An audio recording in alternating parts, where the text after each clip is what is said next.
बिस्मिल्लाहिर्रहमानिर्रहीम। अस्सलाम वालेकुम। नाज़रीन, बड़ी खबर तो यही है कि इमरान ख़ान की कमेटी ने, बल्कि उस कमेटी के अलावा भी कुछ लोगों ने इस्टेब्लिशमेंट के साथ मुज़ाकरात का पहला राउंड मुकम्मल कर लिया है और उसका एक अजीबोगरीब नतीजा बरामद हुआ है, जिससे इमरान ख़ान को आगाह कर दिया गया है। लेकिन शुरू में मैं ये बताना चाहता हूँ कि कल यौम मई था और हुकूमत ने यौम मई के बड़े बड़े इश्तहार देकर के मजदूर की अज़मत को सलाम, इस उन्वान से इश्तहारात अखबारात को भी दिए, टीवी पर भी चले। ये इश्तहार देकर इस हुकूमत ने भी मज़दूरों का मजाक उड़ाया है और ये इस हुकूमत भी से मुराद ये है कि माजी की हुकूमतें भी यही मजाक उड़ाती रही। ये हुकूमतें क्या, पूरा हमारा समाज, हमारा पूरा निज़ाम, पूरा सिस्टम हर यौम मई पर मज़दूरों का इसी तरह मजाक उड़ाता है और इस मजाक में मीडिया मालकान भी शामिल हैं। जहां यौम मई पर प्रोग्राम किए जाते रहे और प्रोग्राम होते हैं और दुनिया भर में यौम मई के मुजाहरों की खबरें दी जाती हैं, मज़दूरों के हक़ में लोग बैठ कर उनकी हिमायत करते हैं और उनके माशी महरूमियों और मुश्किलात का जिक्र करते हैं। लेकिन यही मीडिया मालकान जो अपने एंकर पर्सन को और दूसरे शोज़, तफरीही शोज़ के मेज़बानों को 50 लाख रुपए से लेकर 1 करोड़ रुपए तक महीना की तनख्वाह देते हैं, वही मीडिया मालिक अपने छोटे वर्करों को 18, 20, 25 और 35 हज़ार की तनख्वाह पर रखते हैं और उनसे 12-12, 10-10 घंटे काम कराते हैं और ये 35 हज़ार भी उनको 2-2, 3-3 महीने के बाद मिलता है। तो ये हमारे मुल्क में हालत है। हमारा मुल्क इस्तेसाली निज़ाम और इस्तेसाली माशरा है। 1958 में पाकिस्तान की समत का तयन कर दिया गया था कि ये मुल्क सिर्फ एलीट क्लास के लिए बना है या उसके लिए बना है जो बंदूक और ताकत के बल पर, ताकत की कई किस्में होती है, किसी भी ताकत के बल पर ज़्यादा से ज़्यादा लूट मार कर सके। ये मुल्क उन लोगों के लिए बना है और 1958 के बाद से हमारा यही क़िबला अव्वल चला आ रहा है। नाज़रीन, रऊफ़ क्लासरा साहब ने एक स्टोरी ब्रेक की है और उस स्टोरी की जो बुनियादी ख़बर थी वो तो पहले से मौजूद थी, लेकिन उन्होंने दस्तावेज़ात और दूसरी शहादतों और सबूतों की तफसील से भी लोगों को आगाह किया है। और ख़बर का ताल्लुक गंदम के बुरान से है। सबको पता है, पहले से पता था कि निगरान हुकूमत ने आखिरी लम्हात में, यानी जब वो ख़त्म होने वाली थी, तो उसने गंदम की दरामद का फ़ैसला किया, जिसका मकसद महज एक क्लास को फ़ायदा पहुँचाना था, जबकि उन्हें पता था कि गंदम की नई फसल जब आएगी तो वो बेकार हो जाएगी।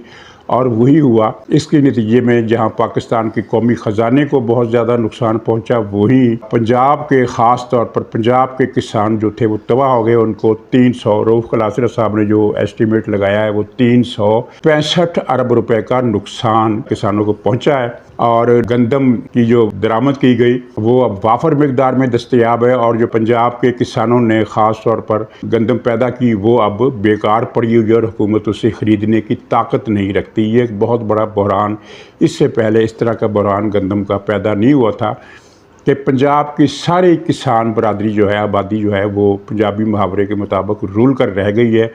और ये फ़ैसला इन लोगों ने किया, मैं तो उनको चोर कहूँगा और मैंने पहले भी उनको चोर कहा था। ये गौहर एजाज है, शमशाद अख्तर है और एक कोई है मोहम्मद महमूद नामी वज़ीर था निगरान हुकूमत का। और नाज़रीन, जब ये निगरान हुकूमत बनी थी तो मैंने उस वक्त 2-3 कालम लिखे थे और व्लॉग भी किए थे। तो ये शमशाद अख्तर और गौहर एजाज की मौजूदगी जो है काबीना में, ये कोई अच्छा शगुन नहीं है। ये डाकू सिफत लोग हैं। शमशाद अख्तर जो है वो अवाम दुश्मन सोच के लिए पहले ही बहुत बदनाम है और अवाम दुश्मन का दूसरा मतलब मेरे नज़दीक पाकिस्तान दुश्मन है। जो अवाम का दुश्मन है वो पाकिस्तान का दोस्त नहीं हो सकता। और गौहर एजाज तो ये वो आदमी है जो इमरान ख़ान की हुकूमत में जिसने लंबी दिहाड़ियाँ लगाई थी, अरबों रुपए की दिहाड़ियाँ लगाई थी, अरबों रुपए की। और पता नहीं निगरान हुकूमत के लिए किसने इनके नाम दिए थे, बल्कि मैं तो कहता हूँ कि काकड़ का नाम भी किसने दिया था, क्योंकि इन सब का सरपरस्त काकड़ था। और इस बड़े घपले में, मेगा घपले में, एक ब्यूरोक्रेट का नाम भी आता है, वो शहबाज शरीफ साहब का चहेता है।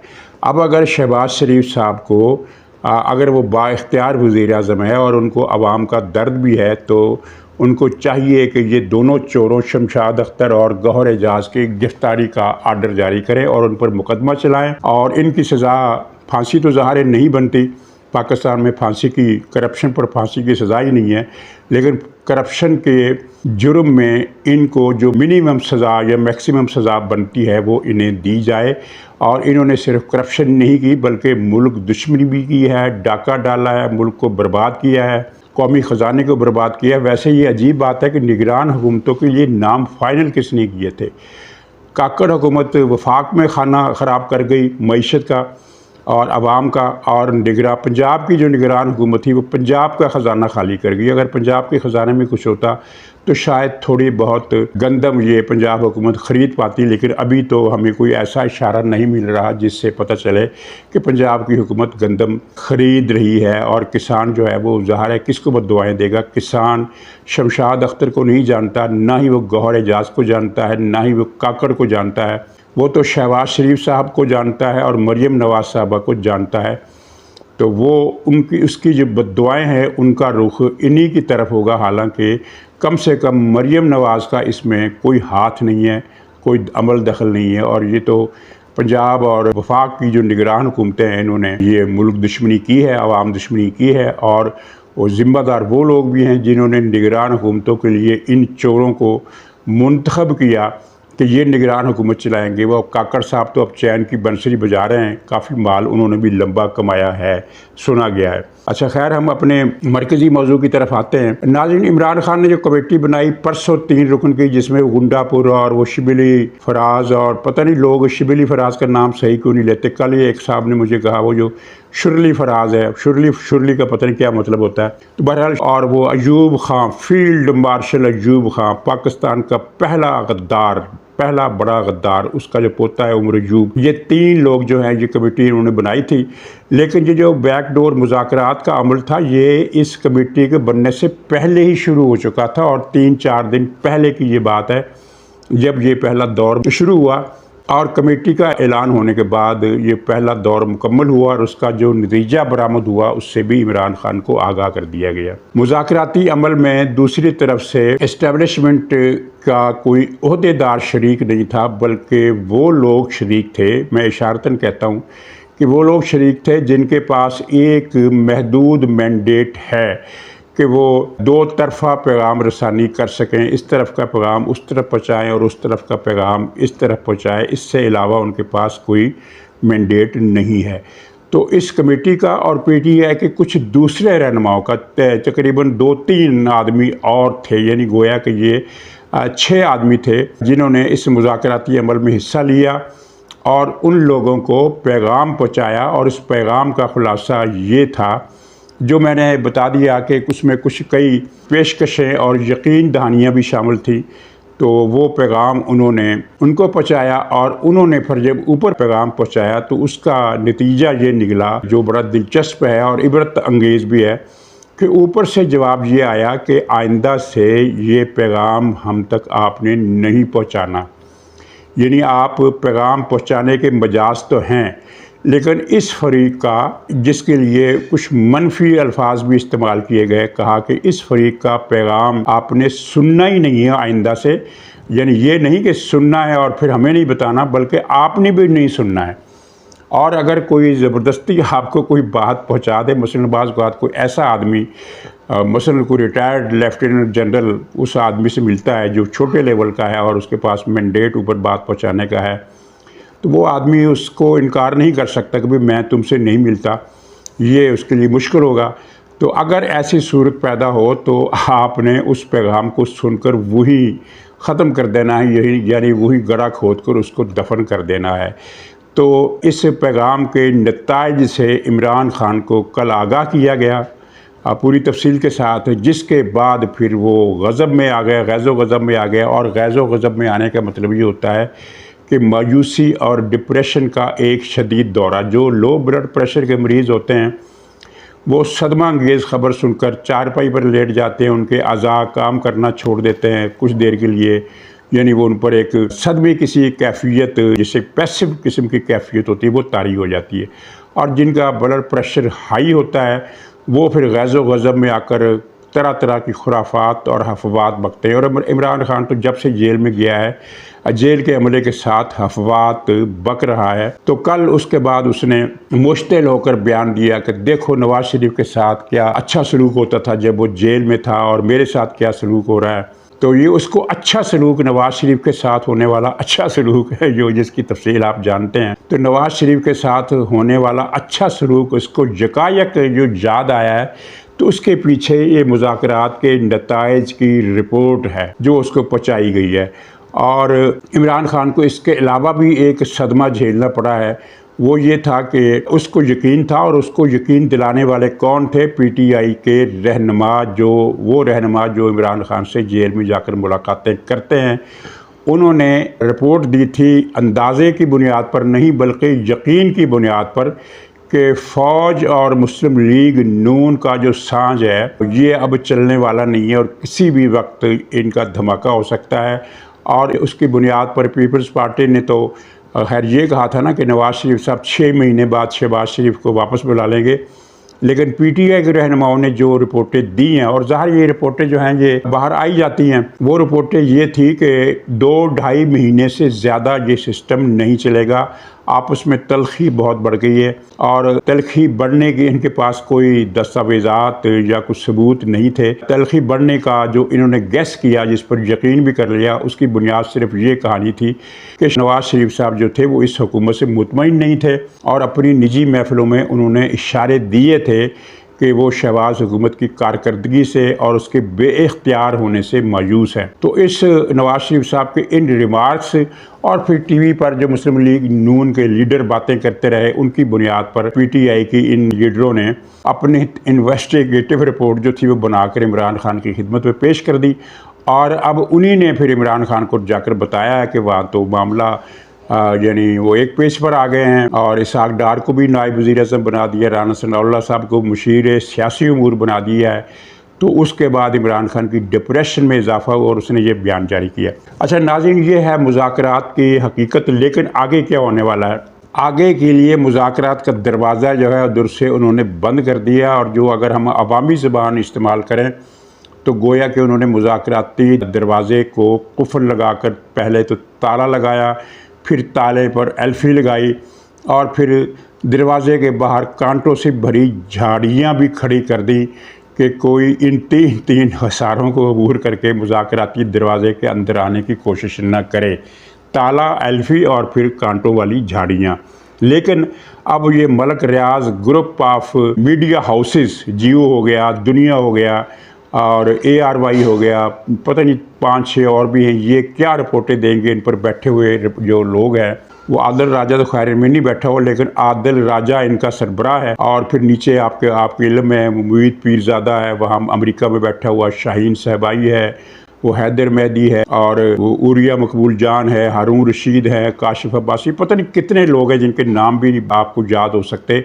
कोई टीवी और सोशल मीडिया पर बैठे हुए लोगों की तादाद 150 से भी ज़्यादा है, और जो ट्विटर पर और फेसबुक पर बैठे हैं उनकी गिनती तो सैकड़ों में नहीं, शायद वो कई हज़ार हैं। उनकी तरफ से जो आपको सुनने को मिलेगा वो यही मिलेगा अगले कम से कम 1 महीना तक, कि जनाब उधर से बेकरारी है, उधर से ही तलबगारी है, उधर से पैगामात आ रहे हैं, और इमरान खान डट के खड़ा हुआ है। उसने डट के जवाब दे दिया कि मैं नहीं करता मुज़ाकरात, जब तक मेरी शर्तें नहीं मानी जाएंगी मैं मुज़ाकरात नहीं करता। हालांकि सबको पता है, जिनके मैंने नाम लिए हैं इनको भी पता है, ये जो आने वाले दिनों में इनके तबसरे होने हैं, जो रिपोर्टें खुसूसी जारी होनी है, वो मैंने आपको पेश की बता दी है कि ये रिपोर्टें वो जारी करेंगे। लेकिन असल हकीकत क्या है वो आपके सामने है। वो ये है कि मुझे मेरी हुकूमत वापस करो, मेरा चोरी किया हुआ मैंडेट मुझे वापस दो, कि 2 नारों से जो सफ़र शुरू हुआ था वो अब इस बात पर ख़त्म हो गया है कि खुदा के लिए मुझे जाने दो। आपने देखा होगा कि रिटायर जनरलों की एक खेप इमरान खान के लिए सरगर्म हुई है। इनके नाम आप जानते हैं, और ये वो सारे लोग हैं जिन्होंने मुशर्रफ के दौर में खरबों रुपए की करप्शन की, अरबों रुपए की किसी ने करप्शन की, किसी ने खरबों की करप्शन की। ये सारे के सारे इमरान खान के हामी हैं और सरगर्म हुए हैं। और जिस तरह ख़ास तौर पर वो नईम लोधी साहब जिनके मज़मून पढ़कर सदमा होता था, कोई पाकिस्तान का हमदर्द इस तरह के मज़मून कैसे लिख सकता है। तो खालिद नईम लोधी साहब हों या वो दूसरे उनके हमसफ़र हों, रिटायर्ड या फ़ौजी अफसरों की, जर्नलों की, ब्रिगेडियर हज़रात की एक खेप है पूरी। ये सारे के सारे अचानक सरगर्म क्यों हो गए हैं कौमी मुसालियत के नाम पर। कौमी मुसाले से इनको क्या दिलचस्पी है? जब ये ओहदों पर थे तो उस वक्त इनकी पॉलिसी थी कौमी इंतशार। ये लोग महाजिरों को हथियार देते थे कि सिंधियों को मारो, सिंधियों को हथियार देते थे कि महाजिरों को मारो, पठानों को हथियार देते थे कि इन दोनों को मारो, बरेलवियों को हथियार देते थे कि देवबंदियों को मारो, और देवबंदियों को हथियार देते थे कि बरेलवियों को मारो, शियों को हथियार देते थे कि सुन्नियों को मारो, और सुन्नियों को हथियार देते थे कि शियों को मारो। इन लोगों को कौमी मुसालियत से क्या दिलचस्पी हो सकती है? कोई कौमी मुफाहमत का चक्कर नहीं है, कोई कौमी मफाद का चक्कर नहीं है, कोई पाकिस्तान से हमदर्दी या खैरखाई का चक्कर नहीं है, हो ही नहीं सकता, इसका कुछ सवाल ही पैदा नहीं होता। मसला सिर्फ ये है कि इन्हें अंदाज़ा हो गया है कि अगर हमने कुछ ना किया तो इमरान खान का अंजाम जो है वो बहुत इबरतनाक हो जाएगा और पता नहीं उसके साथ क्या होगा, वो सारी उम्र के लिए जेल में सड़ता रहेगा। तो अब ये कोई और कंपेन नहीं चला रहे, इसीलिए ये कह रहे हैं कि धांधली बादली की शिकायत भी नहीं करेंगे, कुछ भी नहीं करेंगे, 2 साल चुप रहेंगे, सिर्फ इमरान खान को छोड़ दो। यानी वो नारा वो बिल्कुल मैंने इलेक्शन से 1 महीना पहले भी और 1 हफ़्ता पहले भी अपने ब्लॉग में कहा था कि पीटीआई ने इलेक्शन में धांधली का शोर मचाना है, लेकिन ये शोर महीना 1.5 महीने का मेहमान रहेगा और ये कोई तूफ़ान पैदा नहीं कर सकेगा, बुलबुले की तरह बैठ जाएगा। आपने देखा कि मैंडेट चोरी का जो इन्होंने एक फ्रॉड बयानिया बनाया कि हमारी 86 सीटें चोरी कर ली गई हैं। कोई कहता था 86, कोई कहता था 73, कोई कहता था 50, लेकिन ज़्यादातर की जो आवाज़ थी वो 86 थी। 86 कौमी असम्बली की सीटें हमसे चोरी की गई हैं और ये बयानिया इन्होंने इलेक्शन से पहले करके रखा हुआ था। इसके भी सबूत मौजूद हैं, इसके शवाहिद मौजूद हैं कि इलेक्शन से पहले इन्होंने ये बयानिया तैयार कर लिया था और फार्म 45 जो थे वो भी इन्होंने इलेक्शन से पहले तैयार कर लिए थे। और वो जो 2-3 टीवी एंकर्स को इन्होंने इलेक्शन की रोज़, इलेक्शन की शाम, 8 फरवरी की शाम इन्होंने वो 5 बजे ही एंकर पर्सन हजरात को पहुंचा दिए थे और उन्होंने टीवी पर लहराते हुए कोई देर नहीं लगाई, फ़ौरन ही लहरा दिया और ये भूल गए कि फार्म 45 इतनी जल्दी उन तक पहुंच कैसे सकता है। तो ये सारा ड्रामा इन्होंने किया और वाक़अतन एक मरतबा तो हंगामा मचा, शोर हो गया। तमाम टीवी चैनल चीख कर कह रहे थे कि जनाब बड़ा जुल्म हो गया, पीटीआई को रोक दिया गया। मज़हर अब्बास से लेकर वो पता नहीं गिलज़ई तक कौन कौन से लोग थे, दर्जनों लोग ये जनाब कह रहे थे कि इमरान खान की पता नहीं आलमगीर फ़तह हो गई है, उन्होंने तो 250 सीटें जीत ली हैं और ये बड़ा जुल्म हुआ है। तो वो सारा बयानिया अब किधर गया? इलेक्शन को हुए 3 महीने हो गए, 8 मार्च, 8 अप्रैल और 8 मई को 3 महीने हो जाने हैं। अब वो बयानिया कहाँ है? अब वो बयानिया इस ठंडी सांस में बदल गया है कि मुझे छोड़ दो, 2 साल तक मैं कुछ नहीं करूँगा। ये होता है झूठे बयानिए का मुंह के बल गिरने का तजर्बा, जो इससे पहले भी हुआ। लेकिन बस नुकसान इसी होता है कि एक मरतबा तो शोर मच जाता है, एक मरतबा तो गोल उठ जाता है कि ये क्या हो गया। और अब जो मामला है वो उल्टी तरफ चला गया है। अब सब लोगों को पता चल रहा है कि दरअसल डाका मारा गया निगरान हुकूमत की तरफ से। वो डाका मारा गया था मुस्लिम लीग नून पर और JUI पर और बलूचिस्तान की 2 पार्टियों पर और फिर कराची की हद तक जमात इस्लामी पर। डाका इनकी सीटों पर मारा गया, यानी कराची से जमात इस्लामी की 6 सूबाई सीटें छीनी गई, बलूचिस्तान में कौम परस्त जमातों की 4 सूबाई और 2 कौमी सीटें छीनी गई और पख्तूनख्वा में JUI के दर्जन से ज़्यादा उम्मीदवारों की सीटें छीनी गई और पंजाब में भी मुस्लिम लीग नून के 12 के करीब उम्मीदवार हरवा कर PTI के जितवा दिए गए। और इस काम में इलेक्शन कमीशन का अमला, महकमा तालीम का अमला, ब्यूरोक्रेसी और बाहर बैठे हुए रिटायर्ड जर्नलों का वो जो इनका वो है कल्ट, और फिर निगरान हुकूमत, निगरान हुकूमत, ख़ास तौर पर पंजाब और पख्तूनख्वा की दोनों सूबों की निगरान हुकूमतें इस डाके में मुलव्वस थीं। और अब देखिए कि इस डाके से मुतासर होने वाली एक जमात तो बाहर अपोजिशन में बैठी है, लेकिन डाके से मुतासर होने वाली दूसरी जमात मुस्लिम लीग नून उन्हीं निगरानों के साथ मिलकर हुकूमत चला रही है। तो ये भी एक अलमिया है, मजबूरी है। तो वो जो मैंने शुरू में कहा कि क्या शहबाज शरीफ इन दो चोरों गौहर एजाज और शमशाद अख्तर को, और वो महमूद जो भी नाम है इस तीसरे वज़ीर का, मैंने तो उसका पहले कभी नाम भी नहीं सुना था, इन 3 वज़ीरों को गिरफ़्तार कर सकते हैं? तो ज़ाहिर है कि वो नहीं कर सकते, उनके पास अभी इतना इख्तियार नहीं है। और अगर इख्तियार हो भी, मसलन भुट्टो साहब जैसा भी कोई वज़ीर होता या नवाज़ शरीफ साहब भी वज़ीर आज़म होते, तो हमारा सिस्टम ऐसा है कि उसने गिरफ़्तारी होने से पहले हुकूमत का तख्ता उलट देना था। तो नाज़रीन, बहरहाल ये है। तो इजाज़त दीजिए, इंशाअल्लाह अगले व्लॉग में फिर मुलाकात होगी। तब तक के लिए खुदा हाफ़िज़।